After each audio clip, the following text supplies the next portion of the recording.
Okay, in this assignment, I want you to use the General Social Survey and one or two other data sources to get some information on your topic.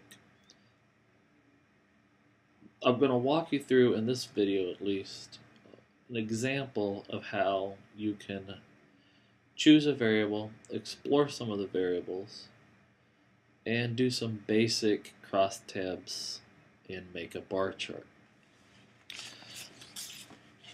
If you do a search on Google, you will find what the first link you come up with is always going to be, without exception at least. I haven't found a time where it hasn't come up as the first link, but if you run into that problem, let me know. But you will find a link to this website right here. I've highlighted it up here. Click on that link, go to this website, and when you get to this website, you can browse around. There's all sorts of information, there's documentation. Ultimately, you will see we are going to download some of the information into an SPSS format, and there's different ways we can do that. We'll come back to that later.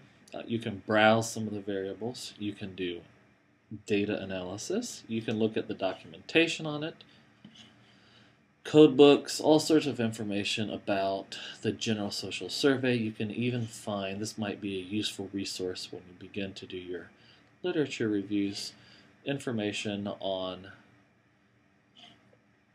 studies and publications that have used the General Social Survey. There's even a short description about what the General Social Survey is and some commonly asked questions. So let's go back to the home,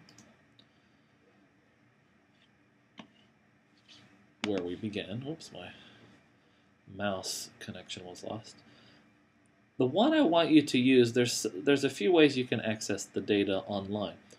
One of the ways is to use Nestar. I don't like that one, it's not as useful, so the one we used in class the other day, the one I'm going to use today, is one that's hosted on Berkeley server.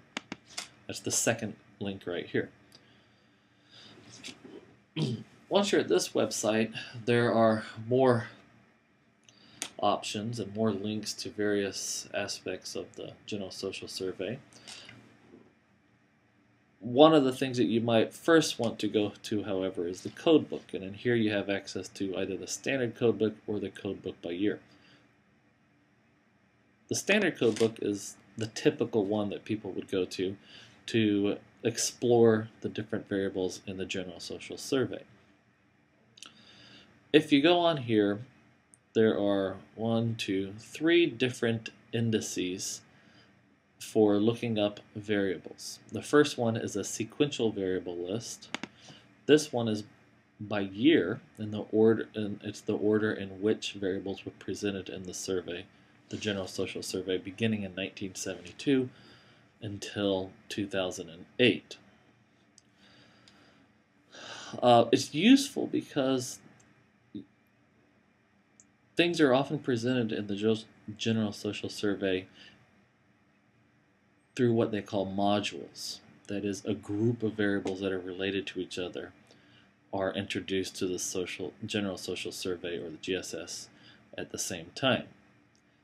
And this separates those modules based on when they were introduced. So you can see that one of the first modules introduced had to do with attitudinal measures. Now, some of these modules have been asked since 1972. Some of them were only asked in certain years. So, for example, the topical module on religion, most of the questions were only asked in 1988. Some of them were continued on, some of them weren't. So you have to be careful in terms of recency which module, and which set of questions you pick. But let's say you are interested in abortion. I'm trying to find one that's useful. Abortion. Well, if you go to the module on abortion, it will give you a list of all the questions that ask something about abortion. Importance of abortion issue to R. R always stands for respondent. sounds like a general enough question. If we click on that, ABIMP, which, by the way, is the variable name. If you click on that, you will get the question, the variable name, the percent who responded to each answer, the answer that they gave, the number of people who answered that, and the percentage of all people in the general social survey. You may wonder why percent valid and percent all are in there. Percent all is out of all the people who were ever asked a question on the general social survey beginning in 1972. That one is of less interest. The one that is of more interest to you is the one that is percent valid. These numbers represent the distribution of answers across or for people who were asked the question. These in the percent all column do not. So the two columns that you would be interested in are the percent valid, the N, which represents the number, and then finally a third one would be the label, what answers were given. How important is the abortion issue to you? 13.5% said one of most important. 43.6% said important. 29.3% said not very important. 13.6% said not important at all. These values will become important later in the semester. For now, you don't need to worry about them. And some of the other information given here will also be important later in the semester, but for now, don't worry about them. So that was an example of how you can look up a variable in a sequential variable list. You may also use the alphabetical variable list. This one requires you know the name of the variable. So since we know abortion was ABIMP, we could click on this and we can scroll down to ABIMP. This is not a very useful one if you don't know what you're looking for.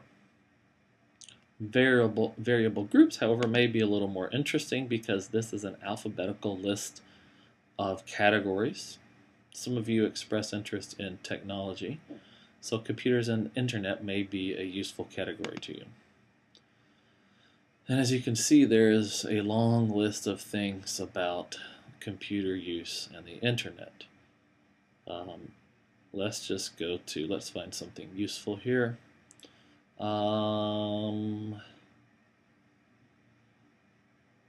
Meet neighbor.